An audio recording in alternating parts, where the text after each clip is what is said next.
It's looks like it's about a minute after. Shawn, do you want to go ahead and get us kicked off? Yeah, sure. We'll get everything rolling here. So thanks everybody for joining here this morning for our quarterly tech talk. I will promise you that Julie and I have not done a lot of practicing on this one, so hopefully we'll keep it fairly quickly moving along, but also in concept of that, keep track of your own mute and feel free to unmute, and we'll pause a couple times going through this to allow you to ask any questions you may have. Ultimately, the whole quarterly tech talk has a lot to do with things that have happened over the last 3-4 months within Rockwell, and the idea is just to try and get a cursory overview of a lot of the different information. And then if you have questions, we do have some specialists on the call here this morning, as well as, hopefully many of our specialists and you can talk to them individually. Or of course, we'll have at the end our cell phones, Julia and I, so feel free to reach out to any of us. So with that, we'll may as well jump in with the agenda there, Julia. Great, thanks, Shawn. And as you can see, Shawn and I are live, so feel free to chat or just ask us the questions. We'd love for this to be more interactive than anything else. You probably see our smiling faces in the first time back in the office in a while, and in Shawn's Flex office as we go through this, similar to just a few months ago. Absolutely. My office isn't quite as fancy here with the rafters and other such stuff. Anyway, go ahead. What we thought we'd cover today is just touch a little bit on continuing educational opportunities. There's some new things with e-commerce and some events going on. And we have different topics for the different technologies, but in each of them, we tried to break it into kind of what's new, what products have launched in the last couple of months since the last time Shawn and I got on to talk with you guys, a sneak peek into what products are coming, maybe in the next couple of months, what you might expect being launched from Rockwell and some of our Encompass partners, and then if there's any end-of-life announcements. So maybe some of the products that you're using today are starting to change life cycle status. So that is what we are hoping to cover today, followed at the end by a little bit of how you can get in contact with us and some new reference sites for your use. So Shawn, I'll let you touch on continuing learning if you would like to get started. Yeah, fair enough. Just go ahead and advance that one. So I guess first and foremost here, everyone, wanted to make sure to put together a slide here to save the date. As many of you are aware, things have definitely changed here for 2020. And Automation Fair this year will still be held from the 16th to the 20th. However, it is being called and deemed an Automation Fair at home. So anybody that had seen the online learning and stuff for what was Tech Ed or the Rock Live event, this is going to mimic that very similarly. So mark down those dates. A lot more information is going to be coming out, but some of the things that we do want to point out as important for those dates is there will be tech sessions, and some of the labs that will be associated with this will ultimately help for professional development hours, and ultimately will be done on on demand. So a couple of things here is registration will open, so more information will be coming out with us. But after the event, all of the on-demand tech sessions and information will be done for about 6 months after. So try to hit it for the dates for the 16th to the 20th, but if for some reason you're out and not able to make those dates, you will have access to at least the tech sessions, not so much the labs, but the tech sessions thereafter. That's kind of the first big one. Yep, I think that's a good one, Shawn. And the only other thing I would note is that when you start seeing stuff from us about when registration is going to open, if you do want to do any of those virtual hands-on labs, those will be registration required, up to 2, and first come, first serve. So you will want to hit that registration as soon as you start seeing info from us on that, if you want to do hands-on labs. Right. Another thing I would add in on that one is I do think I've seen a couple of comments around it that there might be for some of the labs a charge associated with it, but again, more information will be coming out about that, just to be upfront with everybody. Okay. So then, as far as other training opportunities, so we had talked about this last time. that there's a bunch of e-learning classes that are out and available from Rockwell. Last time there was 15, now there's 19. So the one off there to the right is one of the enhancements for structured text and sequential function chart programming. All of this is done online. If you want to flip to the next slide there, Julia, just to kind of give a little bit of an idea of what the upcoming releases, or I should say what the current releases are. So they've added the function block, the structured text, SIP motion. So with the Kinetics 5700 has been updated and released and is out there, as well as configuration and startup for the PowerFlex 525. The other ones that are in the box there for GUARDLINK and vibration monitoring stuff are all supposed to be out this year. So within the next 3 months, and we'll just keep everybody updated as these enhancements come about. Yeah, thanks, Shawn. And those are available to purchase for e-learning, just an individual class or an annual subscription in which you can take, any of the classes that are shown up here. So a couple different options to be flexible there. All right, and with that, we'll jump right into a couple of updates here for industrial controls specifically. So first one out there as far as a particular product is a 440G MZ. It's a full body access guard interlocking safety switch. They have been released. They are in stock in Conshohocken. One of the things to just generally note is this unit can be either hardwired or on GUARDLINK, and it kind of off there on the left are some of the main things to point out about it. One of the aspects of it being a full body access is that it does require 562 pounds of force to pull and break it. So it is fairly significant as opposed to the other units that we have that are designed around partial body like the 440LZ. It's allowed to, or it's able to get higher safety ratings because of the RFID chip in the actuator. It's embedded in the actuator and is capable of IP69K. So anybody that's building guarding around a machine and looking for a way to try and add a little bit extra safety and the inability to pull really hard and break that unit, hopefully, this would be a good one to look at. Next slide, we have just a little bit more on the actuator itself. So if you look at how flexible it is, it allows you to ultimately move the thing around and allow for a good bit of misalignment. So as your doors sag, hopefully they don't, but as people hang on doors and they start to sag, it will allow you to keep from getting intermittent trips or just issues with getting the door back online. The next one there is just to also kind of note, I mentioned that this thing can be hardwired or it can use GUARDLINK. GUARDLINK is built into it. So one of the aspects of GUARDLINK is you can have an active tap or a passive tap. In this particular case, because the GUARDLINK is built into the unit itself, which many of the new sensors and safety devices are having that happen, you can use the passive tap. So it just is a little bit better in the design because a lot of the smarts are already part of the sensor itself. And moving on, to go along with this, we did want to bring up this back EMF monitor has been out for a little while. It actually does take the place of, there was another unit, a CU3 product, but we wanted to bring it up specifically with the guard interlocking because in a lot of cases when you're setting up your timing circuit, you're waiting for that motor to stop, and a lot of times people will wait for the motor to stop based on time, right? But maybe somebody adds inertia to the machine or does something changes and they don't take into the full consideration that like you're supposed to, that it's going to take longer for that motor to come to a complete stop to give door access. That's where something like this MSR 55P would fit in.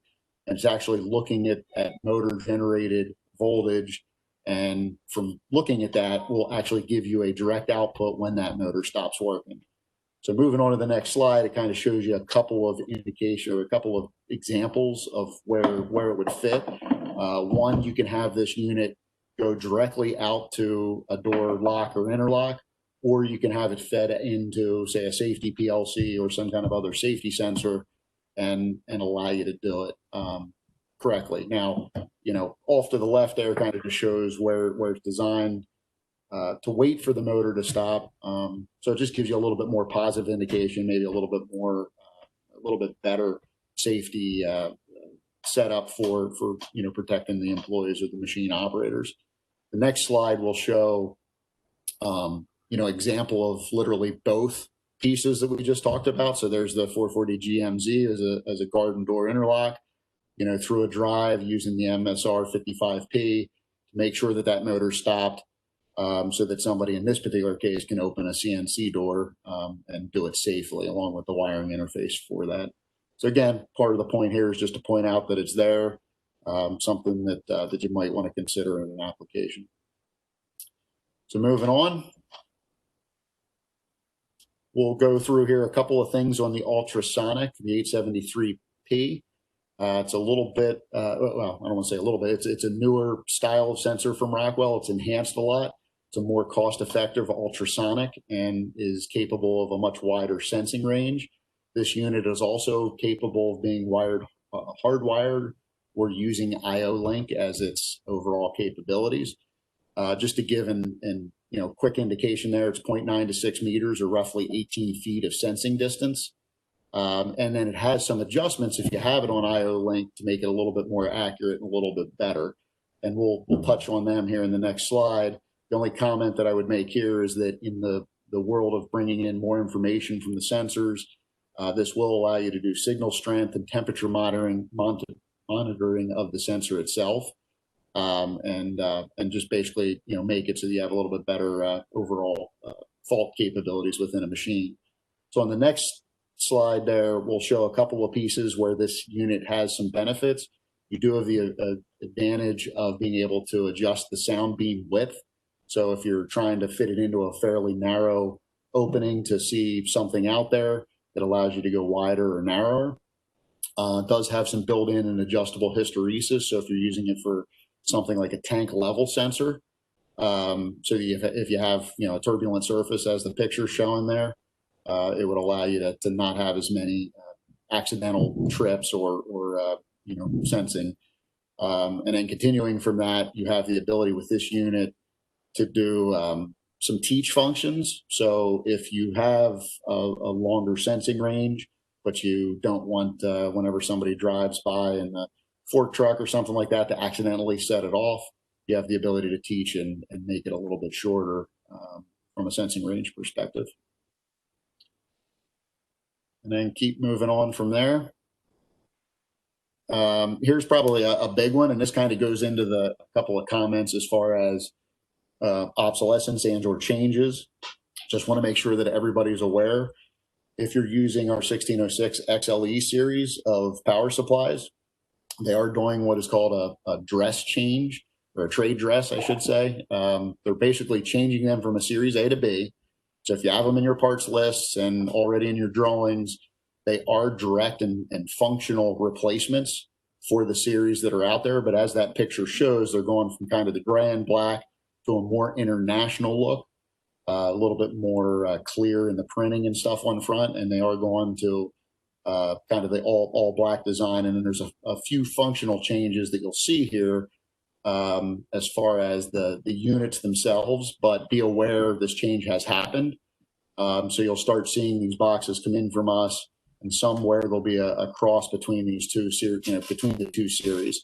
If you have issues and you have a panel that you need to make sure all looks the same, please talk to your salesman or specialist, and we'll work with you as this transition occurs. As far as a couple of the changes, if you want to move on there, Julia, just to kind of give a couple of overviews of these. Functionally they're the same, but like in this particular case of the 120 watt unit, it is a little bit thinner, or I should say depth from cabinet to front is going to be a little bit thinner, and just kind of give a different look there. If you move on to the next one, just, here's a 240 watt version. Again, this one here kept the same depth, but it's a little bit thinner from a face mount bin aspect. So hopefully fits into your cabinet a little bit better, gives you a little bit more space moving forward. And then one of the biggest ones is the next slide here, which just to try and give a little bit of an indication for consistency across the product line, they, on this bigger unit, went from giving you your outputs to the, from the bottom of the unit to the top of the unit. So that may be some changes. And they also added an extra common screw terminal up on the top of this one. So again, all things that we can help you work through. things that that are in the process of occurring, and just wanted to make sure to bring it to everybody's attention. So then moving on to the next slide, where we have what this means.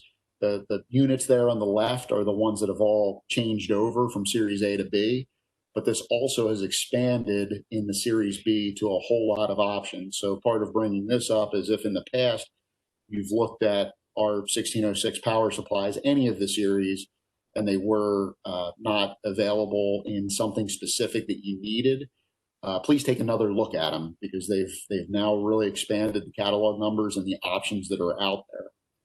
And if you flip to the next slide there, Julia, this just kind of gives you the overall product range around the 1606 power supply. So the basic, the performance, and then of course the version that we're talking about here with the XLE, as far as kind of what they look like. But again, redundancy, buffer power supplies, DC to DC converters. So there's a lot of new options that are out and available. Just talk to your salesperson and or specialist, and we can hopefully get you the right one, or at least expand the capabilities of the ones that are there.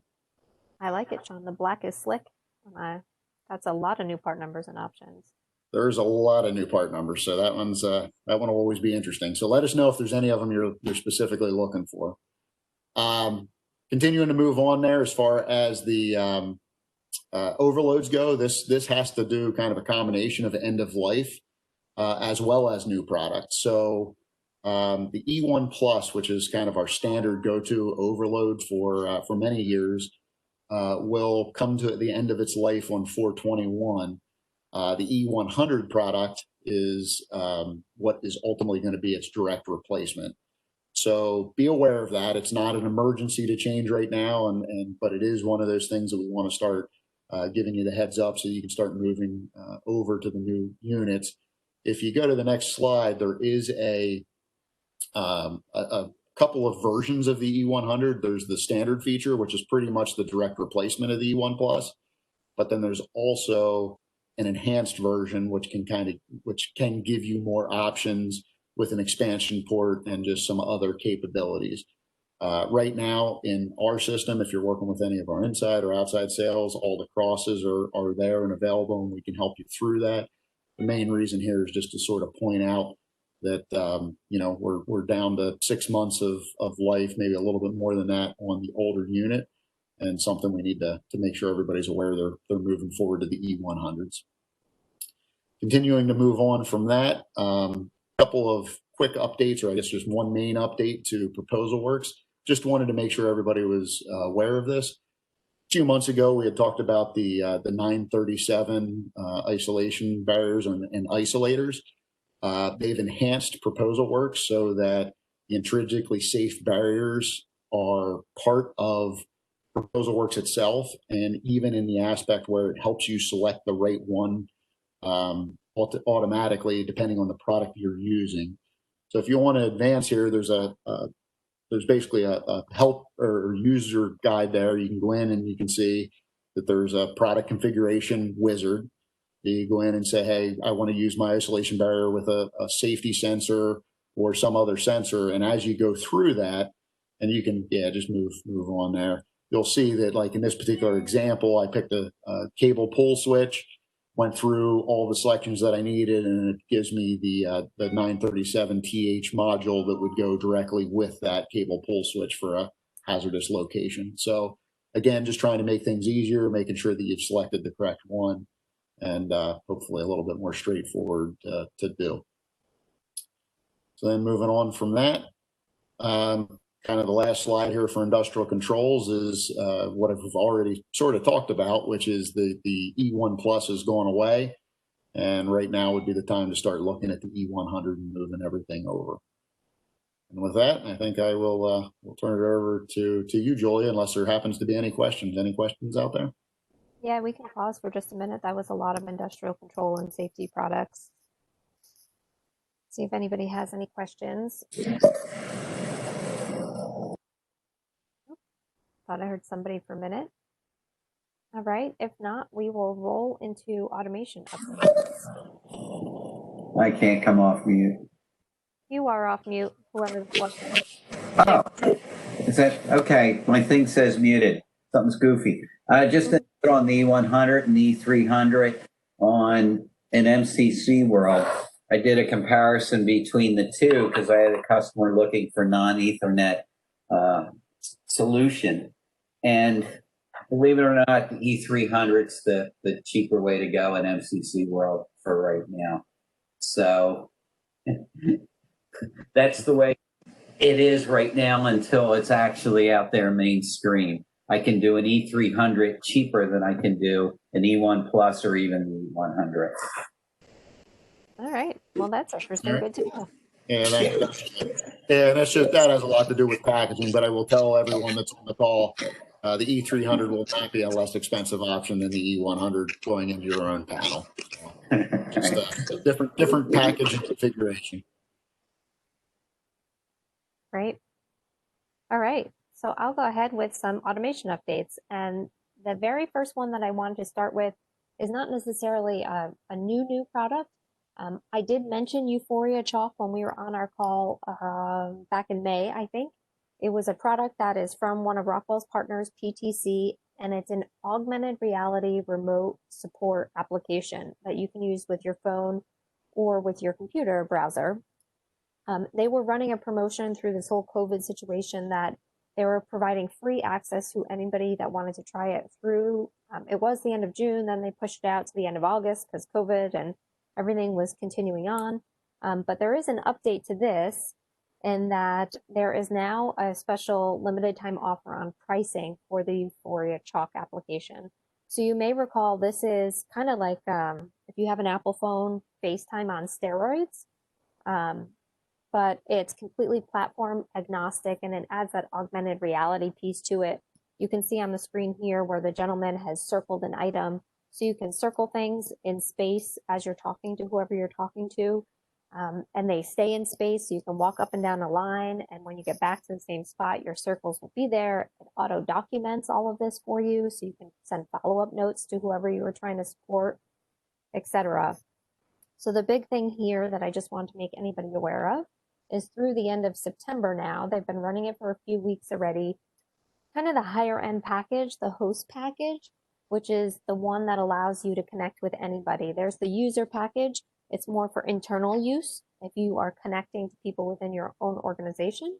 But the host package gives you 5 people that can be hosts at any given time concurrently, and then they can connect to anybody else. So any of your customers, none of your customers need to have a VUFORIA chalk account to do it. And they have taken the price from $15,000 a year to $4,000 a year. So really kind of dynamic remote support package for $4,000 a year. And that is renewable. So if you tried it out for the first year as an OEM or a systems integrator, or even kind of the engineering department at a manufacturing plant, and you really liked it, as long as you don't let it lapse, as long as you renew in time, that $4,000 pricing will be renewable. And right now that's through the end of the month. Still keeps you from getting on planes, so that's a good thing. It does. We're still not getting on planes a whole lot around here, so. All right, then the next one is really interesting, I think, because you don't see changes all that often in the Rockwell world with some of this stuff, but there is, starting last month, there is a fairly significant change coming to the CONTROLLOGIX family. And that's primarily in the processors right now, but Rockwell is redoing the cosmetic appearance of the CONTROLLOGIX. And I want to be really clear, it's cosmetic only. It changes absolutely nothing with the series, the rev, the functionality. But if you are used to your processors for CONTROLLOGIX looking one way, and this month one shows up and it looks a little different, this is why. So Rockwell's doing a couple of things here that I think will long-term be really nice enhancements for everybody. The first is they are printing the full catalog number across the top of the controller. So just from looking at it, you will know if somebody needs to do a replacement, you will know exactly what product you're dealing with. And then the second big change that they're making is the coloring of the unit. So there's going to be 3 different colors as you move forward. The first is the standard Rockwell light gray. That's all your general processors. So your 1756 L73, your L81E, your regular run-of-the-mill processors are all going to continue to be that light gray, but I think it's going to be more colored throughout. And then as you move into the hardened type of processors, so what is typically the XT, often that references extended temperatures or conformal coating, those are going to be a darker gray. So a definitive darker gray. So you will know, indeed, that is something different. It's not a standard processor. If any of you have heard some of the product announcements coming up, or maybe one of the sneak peeks, you may have heard of something called the P controller. It's the new process controller that's coming out here with version 33. I'll mention it again in a few minutes, but that has that extended temperature attributes. So that will be a dark gray as well. And then all the functional safety controllers will be AB Safety Red. So it had kind of been a mix of safety buddies and other things, but they will all be very clearly, the plastics will be all red as we move forward. So the controllers, the L8 controller started here in August. The communication and the IO modules relative to the part numbers and possibly some of the plastic colors changing if it's extended temperature. That will continue late this year or start late this year and continue throughout 2021 until the whole family is kind of migrated over to the new plastics. And then again, as I mentioned, catalog numbers, series revisions, nothing else is changing because it is literally cosmetic. Any questions for me there? All right. And then we also mentioned this quick in May, but I just wanted to touch on it again because there is a slight change here. So back in May, I mentioned there was a blog article that Steve Huck, one of our specialists, had put out, and there was a change made to the activations of Studio 5000 for all new licenses. And that's really important. This is just new licenses. It does not affect anything that you already own. But if you are purchasing new licenses, they are not going to have both types of activations. And so that means they are only going to work for versions 20.05 and up. 20.05 was launched quite a long time ago, and things have certainly changed since then. And so Rockwell consolidated to one type of activation, and it's 20.05. So what that means is if you need a new license and you need to support controllers that are prior to that, maybe a version 19 or a version 15 or something of that nature, you will need a new product called Studio 5000 Legacy. So the update here, I mentioned that before, but the update here is that it used to only be available as an annual subscription. It is now available as a perpetual license too. So you just purchase it and own it. And if you do purchase the Legacy, it will work through all of the new versions. You don't need two different products. It will work all the way through. Now that's a professional version of it. There is rumor that there is going to be a light version of it coming out, which would support only the COMPACTLOGIX family, but we don't have any date or timing on that just yet. So stay tuned. Maybe in our next call, we'll have an update for you there.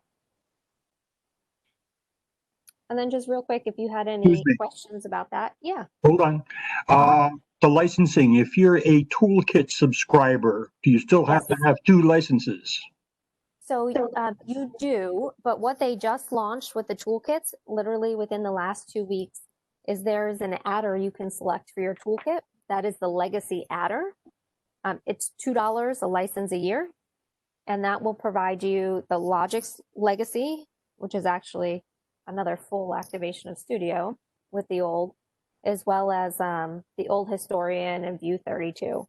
So when you go to renew your toolkit, you'll just likely, if there's any chance you're going to need to support like a V19, you'd likely we do, yes.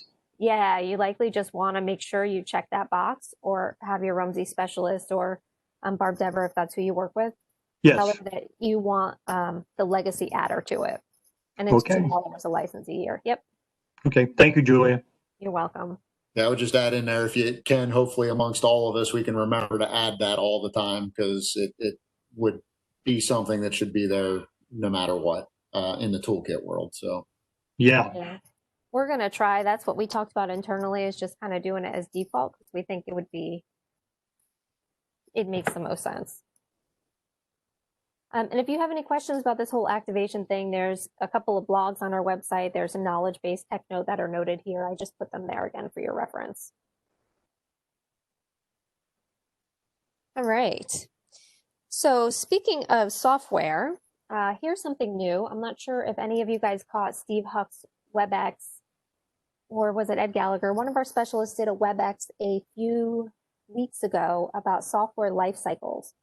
So this summer, Rockwell launched something new. On the left, you see, I think, the life cycles that everybody's really probably pretty familiar with for products.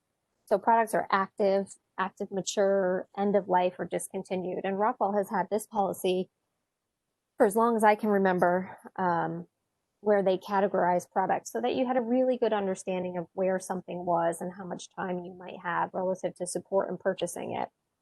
Well, they've gone ahead and done the same thing with software revisions and software versions. So this is new as of just the last few months, but they're now categorizing software into preferred, managed, limited, and retired. And so what that means is there are literally thousands of releases of software, but they are identifying kind of the milestone ones, if you will, that you may want to make sure you're consistent with, that you know will always be supported. Now, that doesn't mean if you realize that you're using something that is limited or retired, you won't get support when you call tech support. You will still get support, but if there's some kind of problem with the software, tech support identifies a bug, they're not going to make changes to that. They're going to, if there's a bug that's identified as the problem, they're going to strongly suggest, or the resolution will be that you move to one of the managed or preferred versions where it has been addressed. And so an example of what that might mean for you guys that use Logix 5000 or Studio 5000 is, as I mentioned, there's kind of milestone versions that as an organization, you probably want to try to get everything lined up to. It will make your life a lot easier moving forward, very likely. And we always get questions about what version I should be on. And each specialist kind of had their own opinion, and this really kind of helps us identify a key list.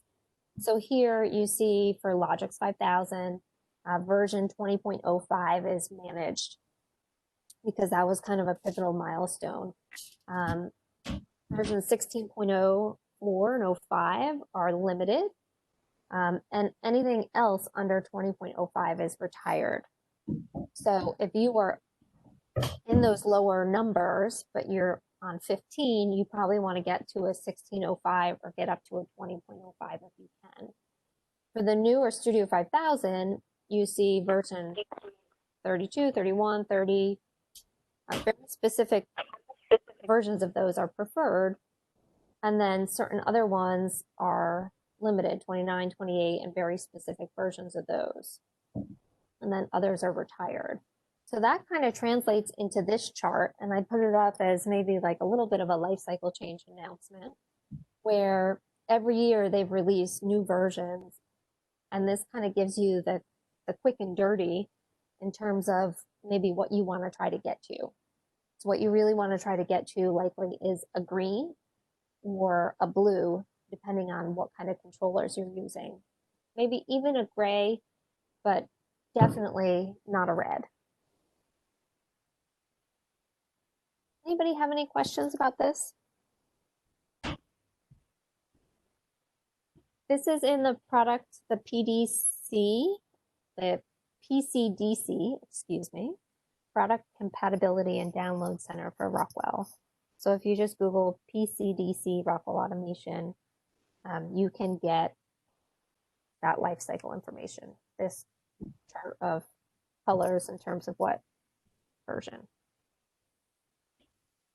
All right. All right. So if we move on from there, then we jump into the world of computers. I'm not sure if anybody has seen any of the announcements. There was an organization that Rockwell purchased, well, maybe back earlier this year, that focused exclusively on PCs and had a beautiful line of industrial PCs that Rockwell has slowly started migrating into a Rockwell automation product and expectation. And so this new line of products is going to be called the VersaView 6300. It has breadth like we haven't seen in a lot of the other VersaView lines. Now it will be released over 3 phases over the next couple of years, but I think for everybody on the phone, you'll see when you start looking at some of the specs, or if one of the specialists starts suggesting one of these new 6300s, these guys that are designing these products are computer guys. They are in the latest with the chipsets, the latest with the technology, and this portfolio of computers really is going to enhance what Rockwell has today and be the next generation. It will end up being the future at some point. So the line includes box PCs, panel PCs, monitors, and thin clients. If we look at what is being released right now, there have been 3 releases so far, well, 2 releases and 1 coming up. So they have released an entry-level PC, and it is a box PC, bookshelf, I think it's often called, a book mount. And they've also released a thin client version in the same footprint. And then a wall mount performance PC is coming up. So if we look at the book mount real quick, you see that is kind of an entry-level product. It uses the Atom class processors. But there are a few different options here, and it is solid state. So again, the things you come to expect from a Rockwell product from an industrial PC, it has it, but it also has the latest of everything. So entry level there is fairly new for us, as well as this is the one that has a thin client version in the same box. And then sneak peek coming later this month, we believe, is the wall mount version of this, which is a performance PC. So other things that we haven't really seen before, running the i7 processors, having RAID options. There will be a thin manager compatibility with this, a few different RAM options, multiple SSD options. So there's a lot of performance packed into a box here, a little different than some of the PCs you've seen from Rockwell before. So more to come on that. That's a little sneak peek.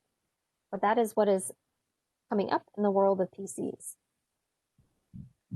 Yeah, the biggest change I see on a lot of that stuff, Julie, is now that Rockwell has direct manufacturing influence as opposed to in the past when they had just direct engineering influence. So it allows them to have a lot better control over everything. So it's if you have looked at them in the past and maybe went a different direction, maybe you can look at them again here going into the future, because it should be a much stronger offering. Yeah, I agree, Shawn. That's a good point. Right.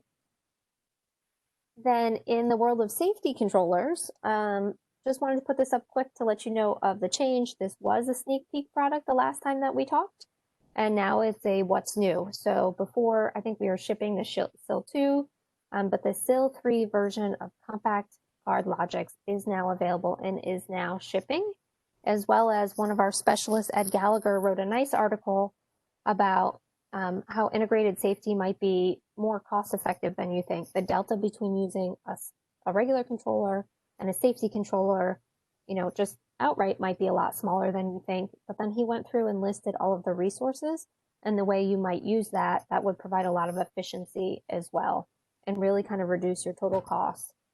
So something to consider. These are out now. And then another one that we also talked about last time, I think sneak peek I said, is the SLIC to COMPACTLOGIX conversion system. So this is a box that would mount over some of your old SLIC components and have wiring arms and everything to do a nice, clean, easy conversion to COMPACTLOGIX. So that we were waiting for in the July timeframe, that is now available and shipping. And then for anybody that uses IAB, Integrated Architecture Builder, maybe some of my systems integrators on the phone use it. This is also in the latest release of IAB, where you can plug in your components and it'll help you do the conversion, pick out all the wiring components for you using this new system. And then finally, there's also a new migration guide kind of listed at the bottom there. If you Google that part number, or it'll be a hot link when we send you this deck to help you do some of this conversion as well.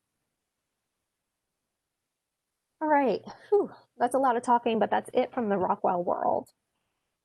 I thought I'd jump into a little bit with Encompass Partners next, if you guys are good with that. ProSoft has been extremely busy this summer. I guess they've been engineering for a while, but they have just launched a whole series of gateway modules that might be very helpful to both manufacturing and our systems integrator community that are trying to support some of the older technology or who are starting to do some of the SLIC and MicroLogix migrations. So there are 7 new Ethernet gateways that PROSOFT has launched. Rockwell has gateways for CONTROLLOGIX, but a lot of these would be very useful for the COMPACTLOGIX. You may have seen other lifecycle announcements. For instance, I think the ControlNet COMPACTLOGIX is nearing end of life, and DeviceNet and other things like that. So the ones that are available now are ControlNet, DeviceNet, a TimeSync module, an Exposition module, a CanOpen module, and a J1939. I apologize, I don't even know what that one is. But they also have a couple more that are launching here in the near future. So a little sneak peek. They are going to be launching a Profibus PA as well as a DH485 in early October. So that, in my mind, pretty much covers the gamut of migration needs that you may have as you start looking at what existing technology, what older technology you want to start moving forward in. I think at this point, they have a standalone gateway for you. And then going a little further with some of the modules that they're launching or some of their life cycle changes, there are 2 new Profibus modules coming out to replace some older technology modules. So now shipping is the ILX56 PBM that you see there and the PBS, and those replace some older versions from a Profibus perspective, as well as these are not standalone gateways, these are in chassis options for ASCII serial comms for the different cards that go with that in chassis. There are new versions of those as well. So just FYI, if you use any of these products, if you're doing migrations, the first slide, if you use any of these products, your Rumsey person might suggest a newer version for you. All right, and I think we're starting to near the end of some of the automation stuff, but there was quite a bit that happened this summer, so bear with me, I appreciate it. One of the other ones we wanted to give you a sneak peek into, this one and the next slide go with version 33. So version 33, we did do a webinar on also a few weeks ago. If you go to our YouTube channel and look for version 33, you'll see a preview of what's coming with that, all the new features and functionality. But one of the things that's coming with that is FactoryTalk Updater 2.0. So you may or may not know that FactoryTalk Updater is a software you can download with any of your FactoryTalk products. It is available to install, but not an automatic download. But what it will do with the newest version, some of this it did, some of it is new enhancements, is it will do essentially an audit of all of the software that you have installed on your current PC and on remote PCs. And it can do it through a multitude of ways, whether you're connected to the internet or not. So it will do some coordination there. But essentially, if you can see the image on the right, it's going to tell you what version you have installed, what the latest version is, and what the latest patch is. And so then you understand kind of where you are in the grand scheme of things. If you go back to that life cycle slide that I told you about, you can export all this information. We do on-site automation assessments to tell people what products they have installed running production. This is a way to do the same thing, but what software do you have installed running, your systems? So that is coming. We highly suggest it. I think it's one of the most underutilized, but most powerful pieces of software that will be around this fall. And then also, I just wanted to sneak peek. If you haven't heard about this already, there's some people are calling it the P controller. The formal name is the PLANTPAX 5.0. But there's going to be a new process controller coming out with version 33. That's the one I had mentioned earlier that will have the dark gray plastics. And we'll have a lot more detail to come as we get a little closer. It's scheduled for October right now. But essentially, the process library and the process objects and the process capability is embedded in the controller firmware now. So before you would take a standard processor and you would use the process objects, but that and a lot more is all embedded in the firmware to provide, really great consistency as you move forward in the world of DCSs. And so this will be a big deal when it launches. and we will be providing you a lot more information on it. Yeah, and once it launches, there'll be a bunch of additions of training and a lot of other things and how to use the selection tools and all of that. So stay tuned for it. Yeah. And then a reminder, I popped this slide up. I won't spend any time on it, but I popped it up last time just because I know there's a lot of this first generation COMPACTLOGIX out there in production today. I did want to just remind you that we had a few of those products that went to the discontinued state in July, and a few more, kind of the balance of the family will be this December. So I don't know if we'll be talking to you again before then, but there are a lot of these 1769 L32Es and L35Es out there. We're happy to help you figure out the migration path. Last time buys will be before the end of the year here on those. And then finally, the very last slide for automation is just a couple of FYIs. I mentioned this already, so I won't harp on it. V33, you may have seen some things. It was due to come out, I believe, in the August timeframe. It has been delayed until probably late October, so just know that. Also, if you are working on migrations, there's some programs called Step Forward that will provide you a little bit of a discount for trading in old product and controllers and going into a new family. The L8, which is the most powerful, newest processors in the CONTROLLOGIX family, was just made part of that program. So if you have L5s, L6s, and you want to get into the latest family for CONTROLLOGIX, that is available to you. And then just a reminder on the MicroLogix, it was announced the MicroLogix 1200 will go end of life early next year. That is kind of the last in the family, except for the 1400 relative to a migration plan. When that announcement was made, Rockwell also put out a longevity letter around the MicroLogix 1400. So everybody who uses it know that there's some really key capability there. And they have announced that formally that they plan to support that product through at least 2030. So 2030, I can't even comprehend 2030 right now, but that is that. Any automation questions? We had one good one. Everybody else has been so quiet. All right, so I'll move on and then turn it back to Shawn. I just have 3 quick networking update slides for you. And the first is just an FYI in the world of Ethernet cables for manufacturing.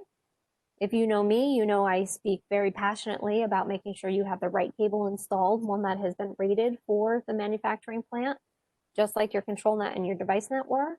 Wanted to let you know there's a new Cat 6 offering from BELDEN. It is a PLTC, so power limited tray cable in the Cat 6 world, Cat 6 performance rating. So there's not a lot of industrial options for Cat 6 at this point. Multiple vendors have a few, but they're fairly limited. And so wanted to make you aware there's a new option here, as well as a new product from HIRSCHMANN that is a cellular router. So it's called the OWL. If you know HIRSCHMANN, they name their products after animals in many, many cases. They haven't had a cellular router in their portfolio for quite some time, but this one is pretty neat and we're excited to have it in terms of Encompass partners and cell radios. So it's a multiple carrier failover capable unit. So what that means is that you can have dual SIM cards. So if you want to put an AT&T card in and you want to put a Verizon card in, if one fails, it can swap over to the other. There's also dual Ethernet ports. It can act as a Wi-Fi access point in certain versions. It also has some remote access capabilities, but it's meant to be your standard cellular router with some additional capabilities. So know that that is out there if you have a cellular need. And then last is just an FYI. We have customers that have asked us about this as of late. The Stratix 5800 has been delayed again until we're being told the October timeframe right now. I'm not sure about whether it'll come out in October. This is the modular switch with the new Cisco OS. It replaces the Stratix 8000 and 8300, which is going end of life next quarter. So if you were planning on using this or waiting for this, know it's delayed a little bit. If you need something urgently, we'll help you get into a Stratix 5400 or 5700. Or these are Cisco partner products, and know that Rumsey is a Cisco Select partner as well. So this has been out for a while, and the Cisco version, no matter what we need to do, we will find you the right fit for this while we continue to wait for the 5800. And that is all I have. Oh, you'll be back on, I'm sure, after the motor control center. So don't worry about that. This will be interesting because there's a couple of build slides on this one. So go ahead and flip to the All next right. one there. So, so just wanted to talk about motor control centers at a high level, mainly because Rockwell has just released, or kind of in the beginning parts of the release, of putting functional safety directly in the motor control center themselves. So, typically when you talk about industrial power and very durable assets like a motor control center, the safety around it usually is more around the electrician or the installer. Arc flash or arc shield, as Rockwell calls it, to keep flashes or bucket withdrawal and their secure connect. Is most of the time what you're generally thinking when you think of the power and motor control centers. Over the course of the year, if you want to move on there, Julia, we've ran into cases where we're not installing motor control centers just for building or big power plant type of control. We're actually putting motor control centers with IntelliCenter software for easier integration into line control. Well, when you start doing that for mixers and grinders and all other things associated with it, we had to start developing or working with the engineering group within Rockwell's MCC world to embed in that box safety functions. So, like, here's a couple of pictures of wiring diagrams that we've done in the past where all of our MCCs sold here are NEMA based, but we required safety input contactors to get to different performance levels or SIL levels for a particular application. Ultimately, we've done all of this, but it still required that the integrator or end user of that motor control center deal with all the documentation and Systema safety calculations and things associated with that.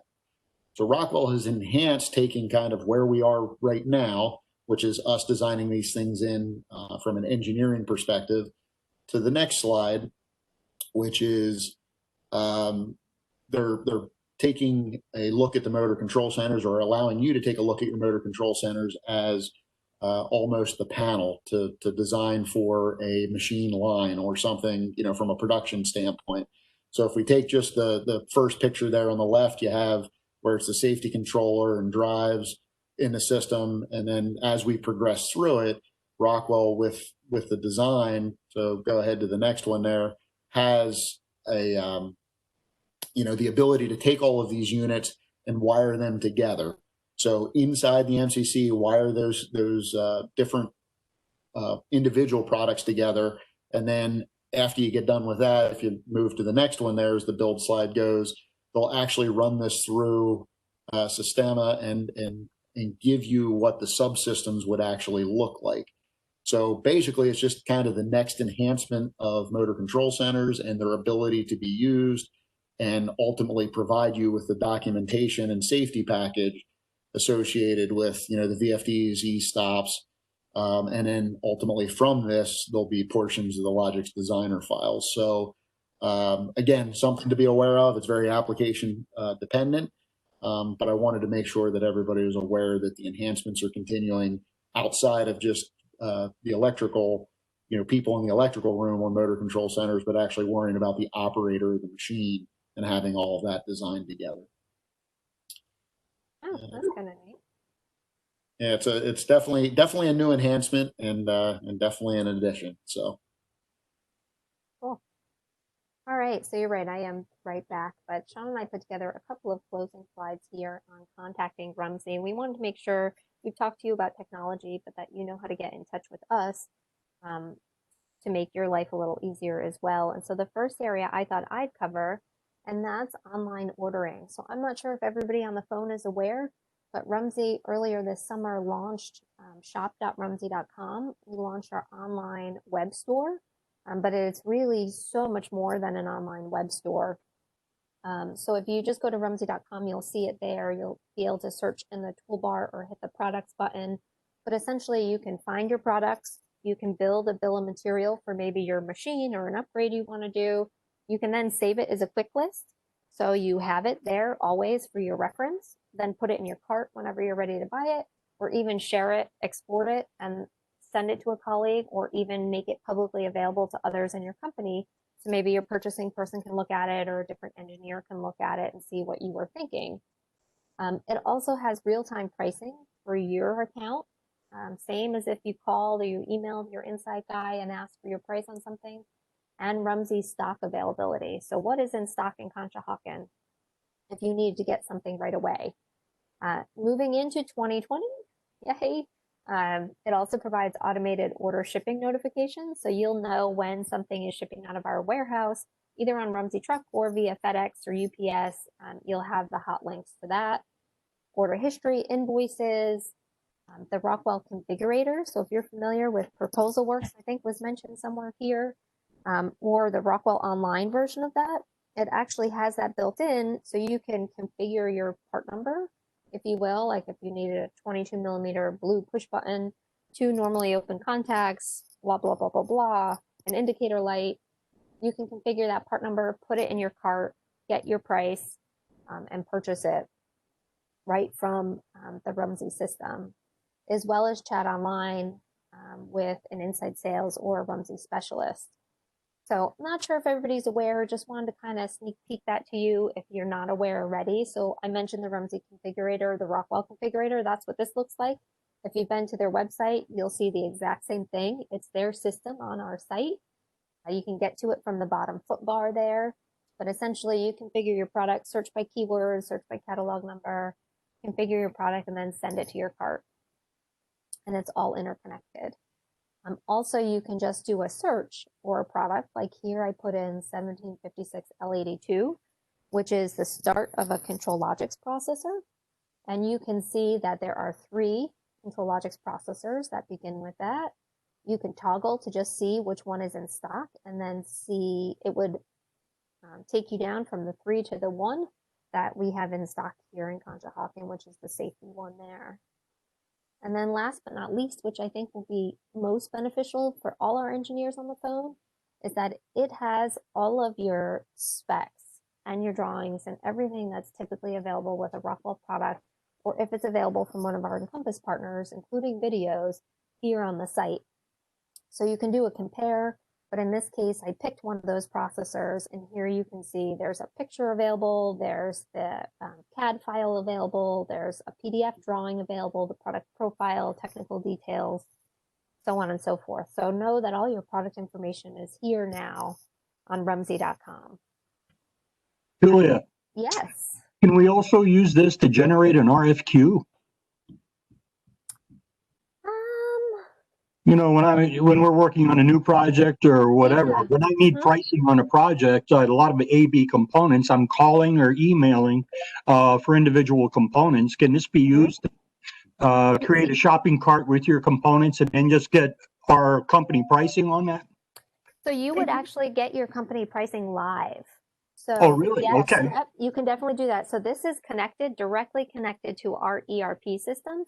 So the same system that the inside guys would have used to get your company price. If you ask for a login, we'll associate you to that exact account. And then you will see your individual component price, your special pricing when you're logged in. Oh, Get it right there live for you. So you can create a cart, you can save it as a list, you can go back to it. You could purchase it if you want to. You don't have to purchase it if you're just doing a quote. A quote. You can export it to Excel, so you have it all right there with pricing. All right. Yeah. All right. Thank you, Julia. You're welcome. And it definitely helps you for seeing what stuff's stock, because if I'm at a place where I can't VPN in to look the behind the scenes and use our business system, I use the site just to have an idea of what's typically sitting there, so that if I have to choose one versus another, I'll go with the ones typically around. So very beneficial as far as that stuff goes too. I know, I think we've started using it just as much as our customers have. It's a really nice plain view into all of that. So if you haven't requested a login yet, just go to rumsey.com. There is in the upper right, register for an account. It's not instantaneous because we do have to look you up and make sure we make that association to the ERP system. But it's usually a couple hours to at most 1 day, so we can make that connection and make sure you're all tied out correctly. And it won't, unfortunately, you can see product information like I'm showing here, but you won't see your price or any price or stock information unless you have a login. So if you don't have one, get one so you just have it if you so need it at any point. And like everything, it's continuing to be enhanced. If you have feedback, feel free to send it to us. Mm-hmm. And then I think this is probably about the last slide, which is, hopefully you're already well aware of who the specialists are that you deal with on a regular basis. However, if you're not, on rumsey.com, we do have all of us posted up there with our direct dials or ways to contact us via email. And then I think we had talked a little bit last time that if you're not entirely sure who to go to on a particular topic, feel free to chat in with us, and it will ultimately go through just like you're calling our general dial-in number and get routed to the correct person. So whichever way you want to communicate with us is up to you. So whatever's easier for you, depending on where you're at. If you're in the middle of a noisy plant, or if you're sitting in your office, feel free to reach out to us in any way. Thanks, Shawn. We're excited to have the specialists on chat now. Absolutely. And there's our numbers. And I guess with that, we'll just open it up. Any questions about anything that we talked about here, or anything you'd want us to follow up with shortly hereafter? I guess, Juliet, just means we did that great of a job. Although remember that you're muted. Remember that you possibly are muted in asking that question. Well, we had a couple of good questions. I hope that this provides some quick update to you guys and all the things that have launched or changed or are slowly getting ready for migration status. We'll be doing this again later this year. We're trying to do it once a quarter, just to give you guys that snapshot on technology. But there is every Tuesday in this time period, there is one of the specialists presenting on some technical topic. So the website listing to catch all of those is there. If there's no questions, no further questions, I think we'll sign off. Thank you very much, everybody, for joining us. We'll talk to you again soon.